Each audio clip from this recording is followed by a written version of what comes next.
हम ईश्वर के पास जाते हैं ईश्वर की चीजों के लिए, ईश्वर की आशीष के लिए।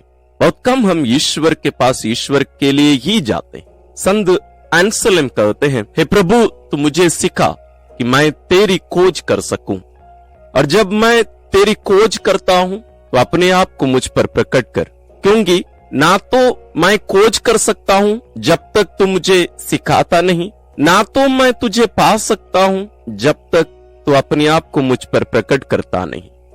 आज हम उनकी इसी कथन के आधार पर प्रभु यीशु ने जो कहा, मांगो, ढूंढो, खटखटाओ, क्या मांगना चाहिए, क्या ढूंढना चाहिए, किस लिए खटखटाना चाहिए, इन बातों पर हम विशेष मनन करने वाले हैं, साधना करने वाले हैं।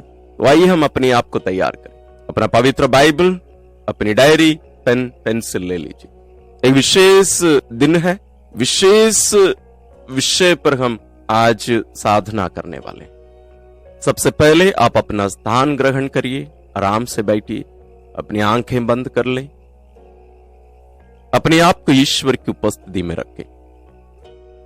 इस बात को ध्यान में रखें कि ईश्वर यहां उपस्थित है।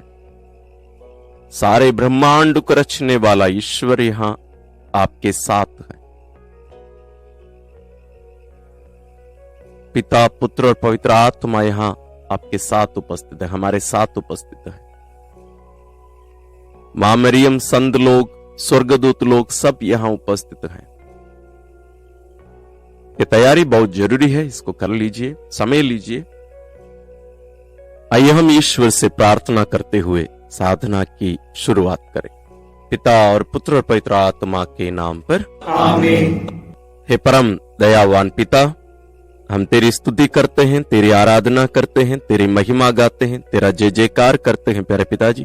तो हम मेरे मनुष्यों को अपने आप को हम पर प्रकट किया है, अपनी सृष्टि के द्वारा, नबियों के द्वारा, घटनाओं के द्वारा, और पूर्ण रूप से अपने इकलौते पुत्र हमारे मुक्तिदाता प्रभु यीशु क्रिस्त के द्वारा। आज हम विशेष रूप से आपके पावन चरणों में आए हैं उस प्रकटीकरण को जानने के लिए, उसकी गहराई को, उसकी लंबाई, चौड़ाई, ऊंचाई को समझने के लिए, अनुभव करने के लिए, कम से कम थोड़ा सा अनुभव उससे पाने के लिए हम आपके चरणों में आए हैं।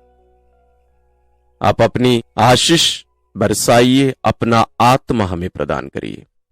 हे पवित्र आत्मा आइए, हमें आलोकित करिए, ज्योतिर्मय बनाइए, ताकि हम जो आपके वचन सुनने वाले हैं और उस पर मनन करने वाले हैं, उसकी साधना करने वाले हैं, हम वास्तव में आपके वचनों को सुन सके। हमारे मन को, हमारे हृदय को आपके वचन के लिए हम खोलने पाए, हमारी सहायता करिए, हमें सिखाइए। हे प्रभु यीशु ख्रिस्त, आप पिता को हम पर प्रकट करने के लिए, पवित्र तत्व को हम पर प्रकट करने के लिए, हमारी वास्तविकता को हम पर प्रकट करने के लिए हमारे बीच में उपस्थित है। मैं कृपा दीजिए कि हम आपकी इस प्रकटीकरण को हम ध्यानपूर्वक सुन सकें, समझ सकें और उसके अनुसार प्रत्युत्तर देते हुए अपना जीवन आपकी इच्छा अनुसार जी सके। एक हमारी प्यारी मां मरियम, सभी संतों, स्वर्गदूतों हमारे लिए प्रार्थना करिए। हम ये प्रार्थना करते हैं अपने प्रभु क्रिस्त के द्वारा, आमीन। आज की साधना के लिए जो पाठ हम लिए हैं वो है संत मत्ती रचित सुसमाचार अध्याय 7 पद संख्या 7 से 14। The gospel according to saint Matthew chapter 7 verses 7 to 14। मांगो और तुम्हें दिया जाएगा, ढूंढो और तुम्हें मिल जाएगा, खटखटाओ और तुम्हारे लिए खोला जाएगा। क्योंकि जो मांगता है उसे दिया जाता है, जो ढूंढता है उसे मिल जाता है, और जो खटखटाता है उसके लिए खोला जाता है। यदि तुम्हारा पुत्र तुमसे रोटी मांगे तो तुम में ऐसा कौन है जो उससे पत्थर देगा, अथवा मछली मांगे तो उसे सांप देगा।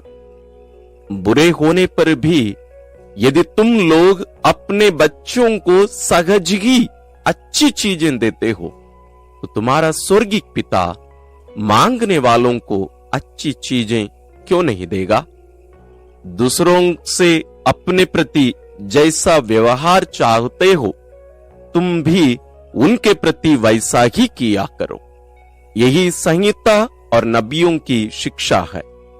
संकरे द्वार से प्रवेश करो, चौड़ा है वह फाटक और विस्तृत है वह मार्ग जो विनाश की ओर ले जाता है। उस पर चलने वालों की संख्या बड़ी है, किंतु संकरा है वह द्वार और संकीर्ण है वह मार्ग जो जीवन की ओर ले जाता है। जो उससे पाते हैं उनकी संख्या थोड़ी है। हम इस पाठ को कम से कम 2-3 बार पढ़ लें। आराम से पढ़िए, थोड़ा आवाज से पढ़िए ताकि आप सुन सकें। वचन सुनना बहुत जरूरी है, पढ़ना केवल नहीं, ताकि इसमें छुपी हुई बातों को, रहस्यों को हम समझ सकें। आइए हम पहले चरण में प्रवेश करते हैं, मनन चिंतन। जब पवित्र बाइबल या जो वचन अभी अभी हमने सुना ये लिखा गया था, उस समय जैसे आज हमारे पवित्र बाइबल में, यदि आप बाइबल में इसको देख रहे हैं तो वहां इसका शीर्ष, इसका टाइटल आप देख पाते हैं, प्रार्थना का प्रभाव। ऐसा वास्तव में कुछ भी लिखा हुआ नहीं था पवित्र बाइबल में। ये सब 13वीं सदी की बात है, बहुत देरी से ये सब लिखे। पहले ये सब नहीं था, जो अध्याय, पद संख्या, ये सब ऐसे नहीं थे। तो ये मांगना कुछ चीजों के मांगने के बारे में नहीं है, जरूर प्रार्थना के बारे में है। हम बहुत सारे लोग बहुत लोगों से मांगते हैं, बहुत सारी चीजों को हम ढूंढते हैं, बहुत कुछ पाने के लिए खटखटाते हैं। लेकिन कहीं मैंने पढ़ा है और मैं सच मानता हूं, वह है सही प्रश्न पूछना सही जवाब पाने का प्रथम चरण है। यदि हमारा प्रश्न ही गलत है तो सही जवाब कभी भी नहीं मिल सकता। तो आज जो हम संत अंसलेम के कथन जो प्रारंभ में हमने सुना, उसमें वे यही कहते हैं, प्रभु मुझे तू सिखा कि मैं तेरी खोज करूं, मैं तुझे चाहूं, मुझ में वो नहीं है। खत्म हो गया। जब आदम और हेवा ईश्वर की आज्ञा का उल्लंघन किए, ये जो चाहत है ईश्वर के लिए, वास्तव में वो एक प्रकार से खत्म हो गया। वो धूमिल हो गया, दूषित हो गया, वो अभी स्पष्ट दिखाई नहीं दे रहा है। हम बहुत कुछ चाहते हैं, बहुत कुछ ढूंढते हैं, बहुत कुछ खोजते हैं, मांगते हैं, लेकिन हमारा मन कभी भरता नहीं। आप वास्तव में अपने आप से पूछ कर देखिए, आप अपना मूल्यांकन करके देखिए, क्या कभी भी आज तक आप प्रभु के पास जाकर उनके साथ एक संबंध जोड़ने के लिए, एक रिश्ते के लिए क्या आपने मांग की है? क्या आपने मांग की है कि प्रभु आप अपने आप को मुझ पर प्रकट करिए, मैं आपको जानना चाहता हूं। ये मुझे बड़ा करने के लिए नहीं, अपने आप को पवित्र करने के लिए नहीं है, बल्कि तेरी महिमा के लिए, तेरी खुशी के लिए, तेरे आनंद के लिए, तेरे लिए मैं तुझे जानूं। जरूर हो सकता है कभी हम लोग जाकर मांग किए होंगे, मैं आपको जानूं, लेकिन किस लिए? मैं पवित्र बन जाऊं, मैं बड़ा बन जाऊं, मैं अच्छा बन जाऊं, मैं अच्छा प्रचारक बन जाऊं, मैं अच्छा व्यक्ति बन जाऊं। ये सब स्वार्थी है, ये सब जरूरी है, बहुत जरूरी है। पवित्र बाइबल में सब लिखा हुआ है, ईश्वर ने भी कहा है, लेकिन उसका जो कारण है ईश्वर को जानने का, एक गलत है।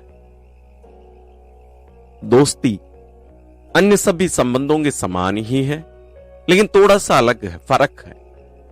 जैसे हम माता पिता को चुन नहीं सकते हैं, आप अपने बच्चों को चुन नहीं सकते हैं, वो सब निर्णय हो चुका है, वो अपने आप होता है।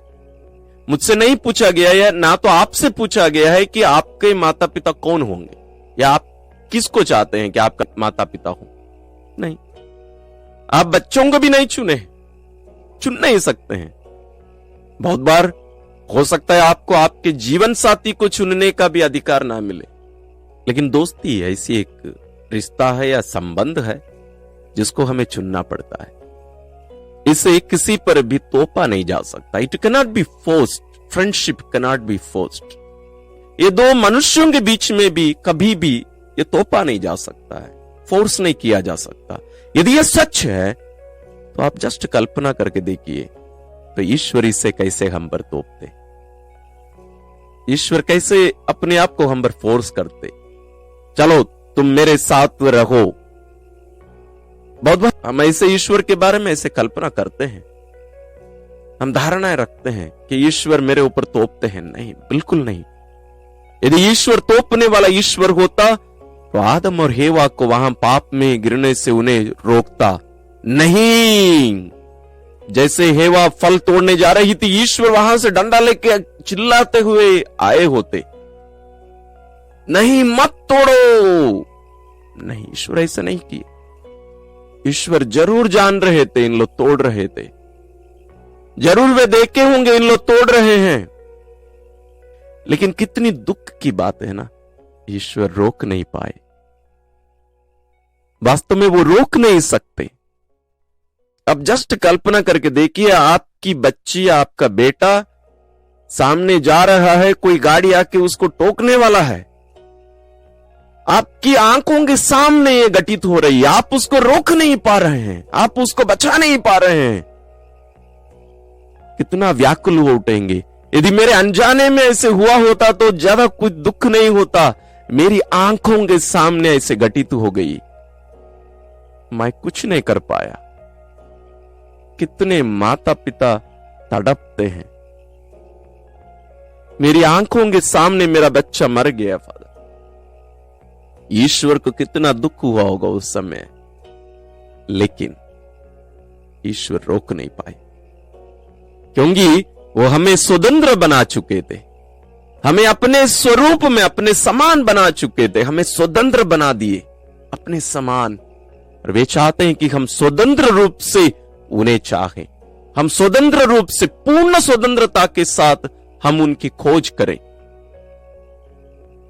उनकी दोस्ती तो हमारे लिए, उनका दिल, उनका द्वार हमेशा खुला है। इसके पिछले दिनों में भी हम इस पर मनन किए हैं, प्रार्थना के बारे में जब हम मनन कर रहे थे।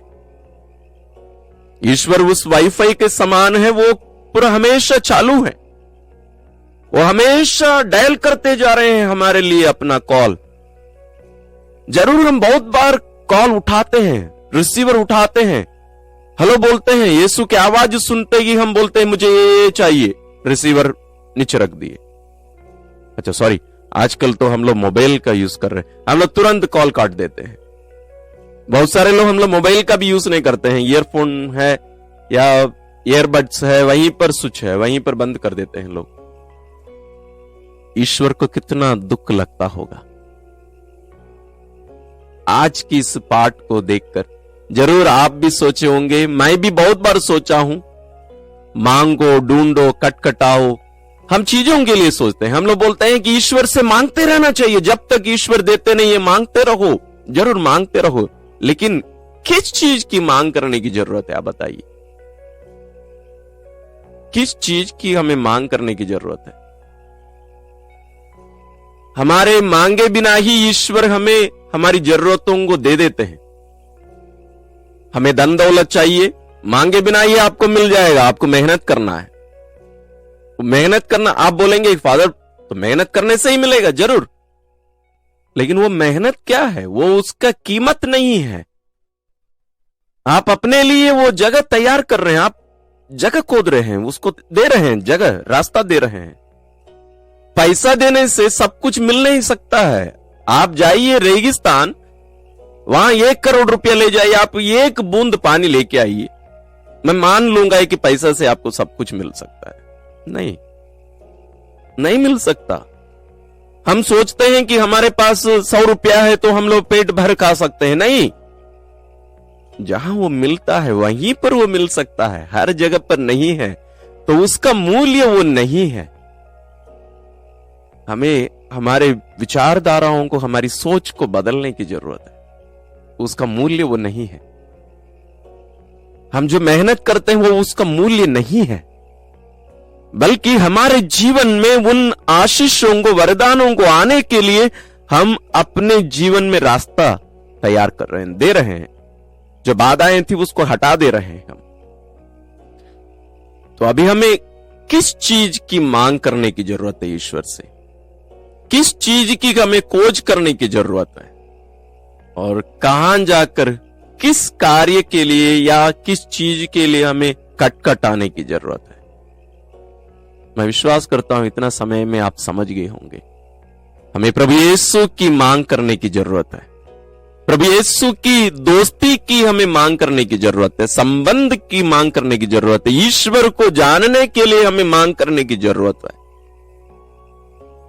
हम इन दिनों में मनन करते आ रहे हैं, प्रभु यीशु हम पर हर चीज प्रकट करते हैं, हर चीज प्रकट करते हैं।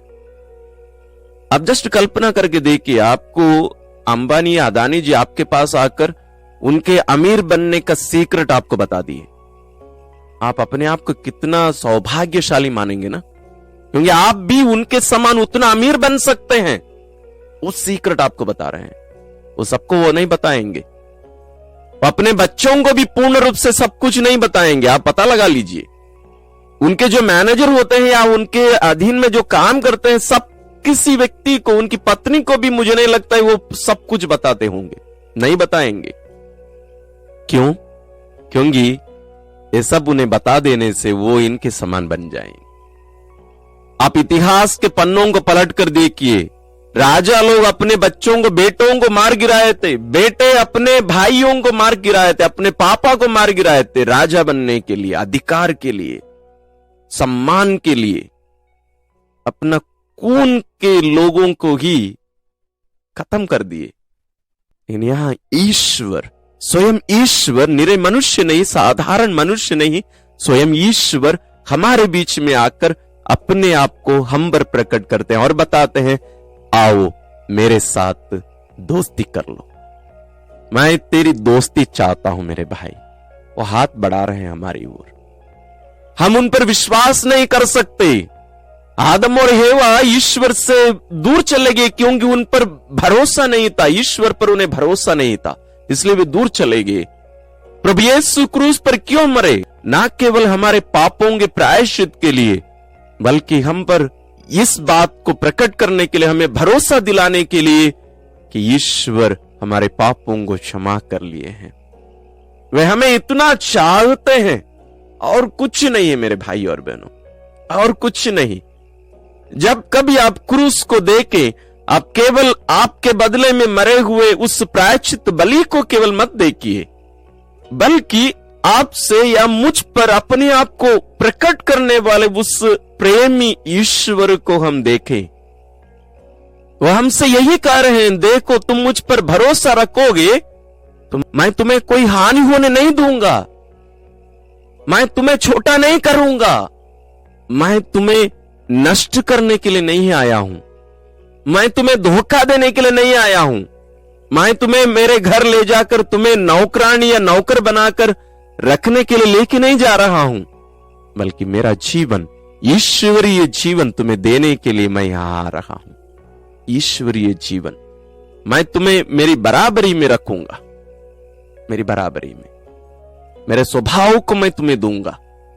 आओ मेरे साथ, आओ मेरे साथ। ईश्वर हमसे यही चाहते हैं कि हम उनकी दोस्ती चाहें, हम उन्हें चाहें, हम उन्हीं की मांग करें, हम उन्हीं की खोज करें, हम उन्हें ही खटखटाएं।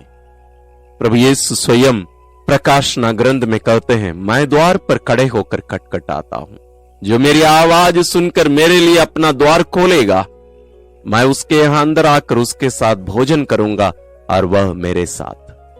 हम उन्हें खोज कर जाने की जरूरत नहीं है, हमें उनकी खटखटाने की आवाज सुनने की जरूरत है, हमें मौन रहने की जरूरत है। इस साधना का वास्तविक कारण यही है। वास्तव में जब हम लोग शुरू कर रहे थे, हम विचार किए क्या ये हमारे लिए संभव होगा, क्या लोग इसको पसंद करेंगे। हमारे जो टीम के लोग हैं वो लोग बोले कि फादर नहीं, हमें ट्राई कर देना चाहिए, हमें करना चाहिए। ये वीडियो बनाने के लिए उतना कठिन नहीं है जैसे आप देख रहे हैं, लेकिन इस प्रकार इसको तैयारी के लिए आसान नहीं है। बहुत सारे कार्य होने के बावजूद ये ईश्वर की इच्छा, हम चाहे कि ये जो मौन होने का जो कारण है, जो सीख है, जो कला है, वो हमें अपनाने की जरूरत है। शांत रहने का, ये जो चिल्लाना हल्ला करने को हमें बंद करना, जरूर वो सब जरूरी है, मैं उसके विरोध में नहीं हूं, लेकिन वहां हम ईश्वर से दूर जा सकते हैं। संत अगस्तीन की एक बात आपके साथ शेयर करके मैं समाप्त करना चाहूंगा हमारे इस मनन चिंतन को। संत अगस्तीन अपने जीवन में प्रभु यीशु की बहुत खोज किए उनको जाने बिना। जैसे मैं प्रारंभ में कहा, सही प्रश्न पूछना अनिवार्य है। सही प्रश्न पूछने हमें सीखना, सही प्रश्न पूछना और सही व्यक्ति से पूछना। गलत व्यक्ति के पास जाकर सही प्रश्न पूछोगे तो आपको गलत उत्तर ही मिलेगा। उसी प्रकार सही व्यक्ति के पास जाकर गलत प्रश्न पूछने पर आपको गलत उत्तर ही मिलेगा। इसलिए ज्ञान इसमें है, सही व्यक्ति के पास जाकर सही प्रश्न पूछना।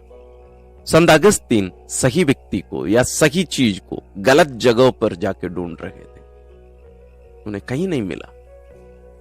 उनके मन परिवर्तन के बाद में अपने पुस्तक में लिखते हैं, द कन्फेशंस। यदि आपको अंग्रेजी आती है तो आप जरूर उस पुस्तक को पढ़िए, बहुत ही सुंदर पुस्तक है। वे लिखते हैं, हे प्रभु, मैं तेरी खोज में मैं पूरी दुनिया खोज रहा था, पूरी दुनिया में मैं जाकर तेरी खोज कर रहा था, कहीं भी नहीं पाया, मैं कहीं नहीं मिला तू। लेकिन जब मैं वापस अपना घर लौटा तो मेरे दिल की गहराई में वहीं पर तुम मेरी इंतजार कर रहा था, तुम मेरे आने की इंतजार कर रहा था। कितनी सुंदर बात है ना। हम ईश्वर की खोज करते हुए दुनिया में घूम रहे हैं, बाहर ढूंढ रहे हैं। संत अगस्तीन कहते हैं, मैं तेरी खोज करके मैं दुनिया में मैं घूम रहा था, कोने कोने में तुझे ढूंढ रहा था, लेकिन तू मेरी खोज करके मेरे इंतजार में, मेरे दिल की गहराई में तो यहां बैठ के मेरी इंतजार कर रहा है। अलास, काश मैं बहुत पहले ही इसको पहचान लिया होता। ये मेरे शब्द नहीं है प्रिय भाई और बहनों, संत अगस्तीन महान संत। आज हमें मौन रहने सीखना जरूरी है, शांत रहने सीखना जरूरी है।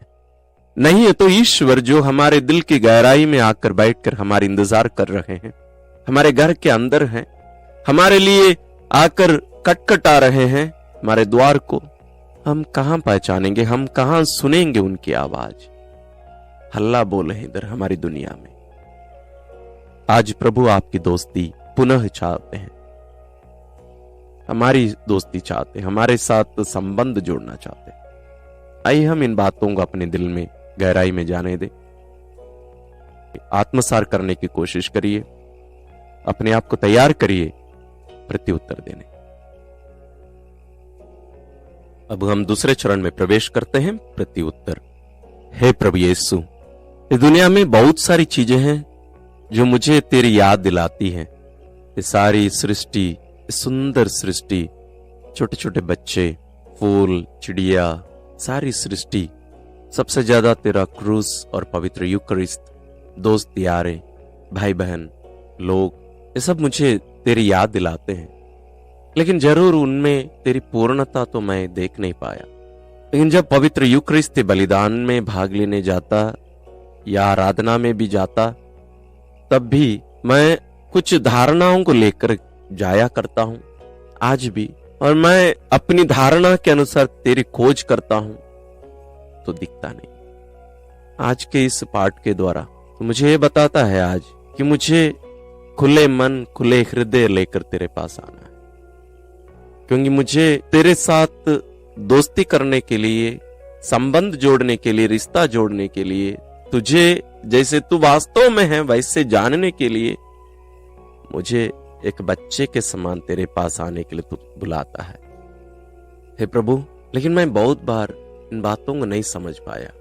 मैं बहुत बार प्रार्थना को कुछ मांगने के बारे में, मेरे बारे में मैं सोचता था, मेरी दुनिया के लिए मैं मांगता था, मेरी छोटी सी दुनिया, मेरी इच्छाओं को लेकर आकर तेरे पास बताता, तुझसे वो सब काम कराता और तुझे एक नौकर मैं बना के रख दिया था।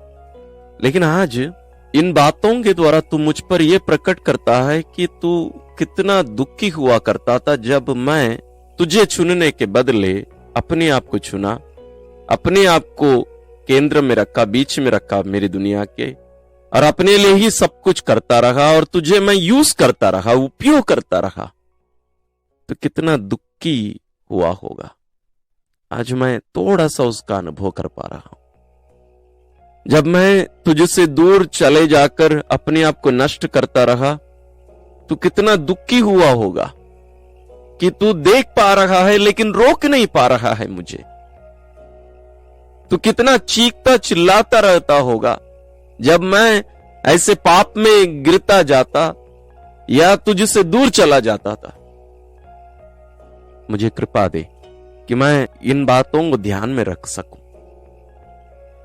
तुझे मैं एक कल्पना के रूप में नहीं, एक भूतकाल के एक व्यक्ति के रूप में नहीं, बल्कि वर्तमान में मेरे साथ जीने वाले वास्तविक ईश्वर के रूप में, सर्वशक्तिमान के रूप में मैं तुझे पहचान सकूं प्रभु, कि तू मेरे साथ में है, मुझे संभालने, मुझे मार्ग दिखाने, मुझे अपनाने, मुझे अपने समान बनाने के लिए तू मेरे साथ है, तू मुझे संभालता है। मुझे कृपा दे कि मैं तुझ पर भरोसा कर सकूं। मुझे आज महसूस हो रहा है कि तू क्यों बार बार ये लिखवाता रहता है कि हम तुझ पर भरोसा करें। डिवाइन मर्सी चैपलेट के उस चित्र में भी तू ये लिखवाया है, Jesus I trust in you. हे प्रभु यीशु, मैं तुझ पर भरोसा करता हूं। क्यों? क्योंकि हम तुझ पर भरोसा करते ही नहीं है। हम जो मांगते हैं तू देता नहीं, तो हमें लगता है कि तू हमारी बात मानता ही नहीं है, हमारी प्रार्थना सुनता ही नहीं है।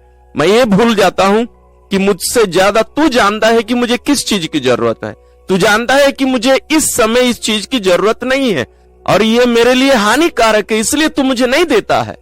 मैं इस सच्चाई को समझ नहीं पाता, मैं रूठ कर चला जाता और दूसरे दुकान में खोज लेता, दूसरों के पास जाकर उस चीज को मैं ले लेता, और तू दुखी होकर देखता रह जाता, रोते रह जाता, और फिर वहां मार खाकर जब मैं लौटता हूं तो मुझे दंड नहीं देता है, लेकिन उस समारी के समान, उस भले समारी के समान मेरे घावों पर पट्टी बांधता है, मुझे गले लगाता है, तो दोस्ती निभाता है, लेकिन मैं उस दोस्ती को फिर तोड़ देता हूं।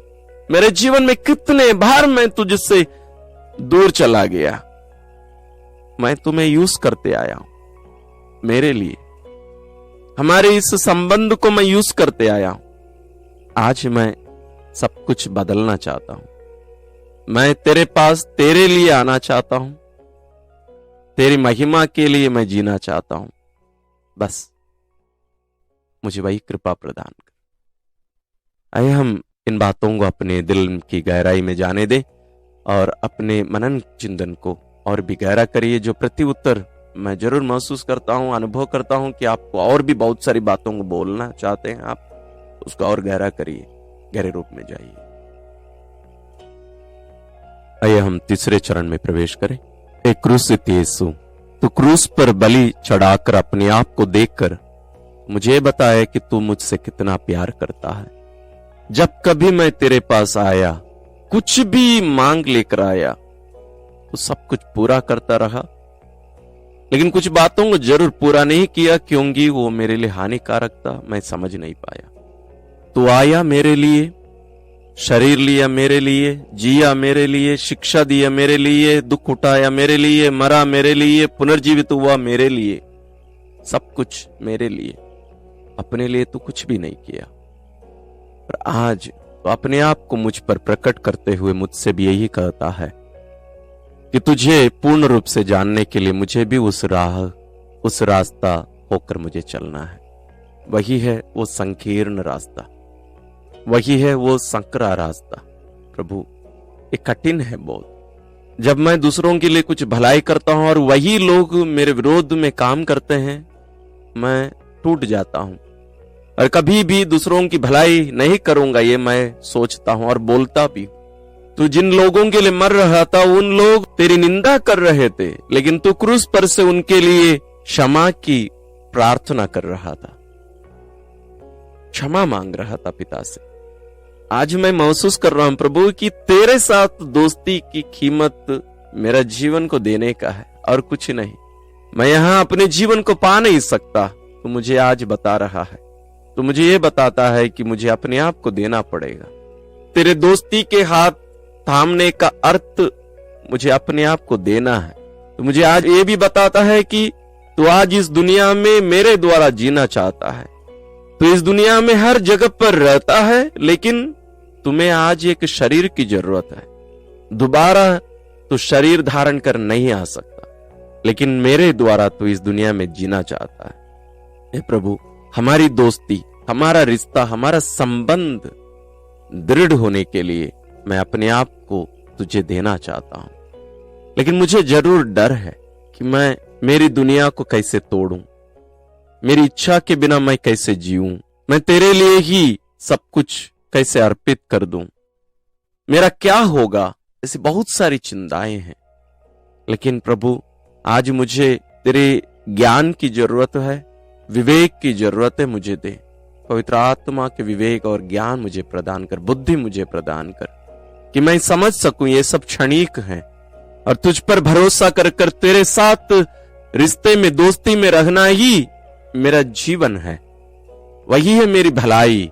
मैं इस सच्चाई को जान सकूं, इसके लिए मैं अपने आप को पूर्ण रूप से अर्पित कर सकूं। और मुझे कृपा दे कि मैं तेरे साथ मेरे दोस्ती को ही मेरे जीवन का सबसे महत्वपूर्ण अंश मानूं, सबसे महत्वपूर्ण बात मानूं, सबसे महत्वपूर्ण रहस्य मानूं, सबसे महत्वपूर्ण गिफ्ट मैं मानूं, ताकि मैं उसके लिए अपने आप को पूर्ण रूप से अर्पित कर सकूं, उसके लिए कोई भी कीमत चुकाने के लिए मैं तैयार हो सकूं।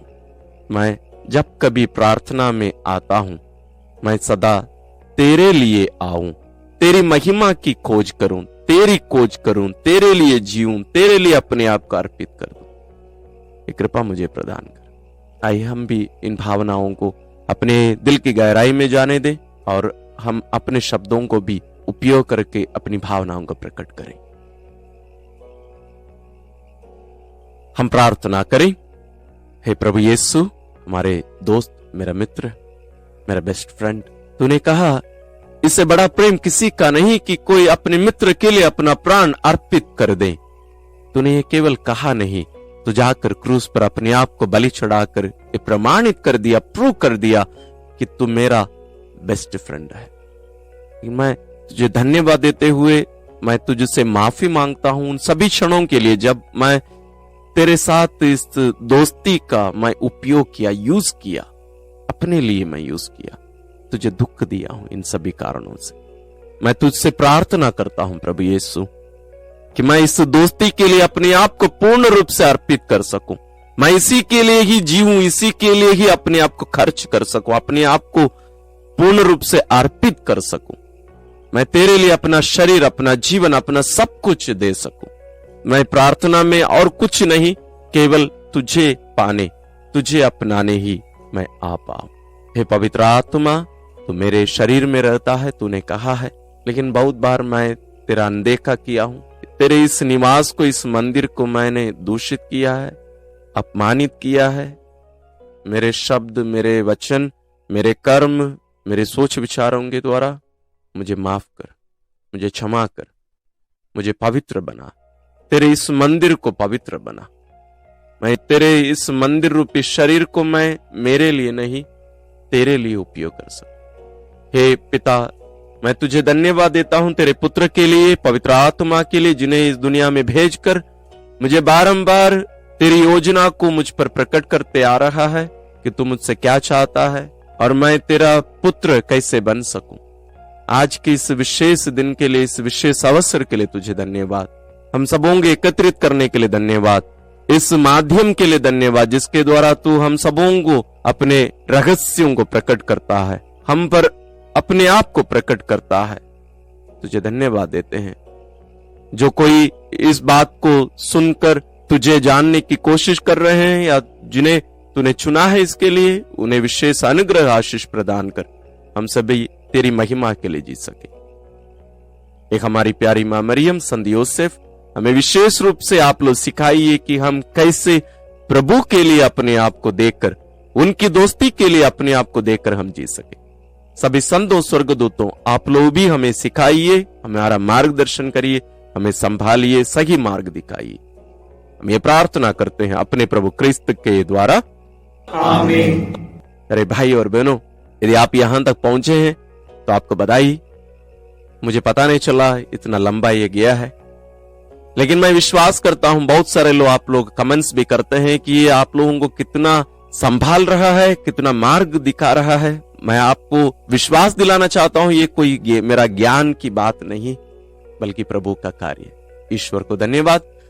और मैं आपसे यही विनय करना चाहूंगा, आप इस संदेश को और इसके पहले के भी संदेशों को ज्यादा से ज्यादा लोगों के साथ, गैर क्रिस्ती लोगों के साथ में भी, गैर कैथोलिक लोगों के साथ में भी शेयर करने की कोशिश करिए। हम ईश्वर के प्रेम को समझ सकें, जान सकें। आपसे अनुरोध है, साथ ही आप हमारे लिए विशेष प्रार्थना करते रहिए। ईश्वर आप सबों को विशेष अनुग्रह और आशीष प्रदान करें।